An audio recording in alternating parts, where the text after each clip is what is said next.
एक साल से रेनोवेशन के लिए गिराई गई 100 साला गवर्नमेंट हाई स्कूल डिंगा की इमारत का एक ब्लॉक खंडहर में तब्दील। एमपीए चौधरी एजाज अहमद ने 20 फरवरी 2025 को गवर्नमेंट हाई स्कूल की मेन बिल्डिंग के शुमाली ब्लॉक के 6 क्लासरूम्स और एक मेन हॉल की पुरानी छतें तब्दील करने के लिए 58 लाख की लागत से रेनोवेशन मंसूबे का इफ्तिताह किया। ताहम कमरों की छतों पर लगे कीमती आनी गार्ड्स उखाड़ कर ठेकेदार ले गया।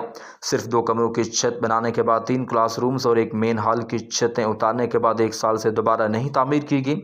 इस ब्लॉक के सामने खूबसूरत पार्क और फूलों की क्यारियां होती थीं जो तारीखी इमारत की खूबसूरती में इजाफा करती थीं, लेकिन अब इन पार्कों में कूड़ा क्रिकेट नज़र आता है। छतें उतार लेने के बाद खाली कमरों में बारिशों का पानी आने और उतारी गई मिट्टी और टूटी ईंटें बिखरी पड़ी हैं। खदशा है कि जहरीले कीड़े भी इनमें हो सकते हैं, इसलिए इस पूरे ब्लॉक को तारे लगाकर तलबा के इधर जाने को भी रोक दिया गया। उधर मार्च में नया तालीमी सेशन शुरू होने वाला। स्कूल में पहले ही 1300 तलबा मौजूद हैं, जबकि ये तमाम कमरे अब तलबा को अंदर बिठाने के काबिल नहीं रहे।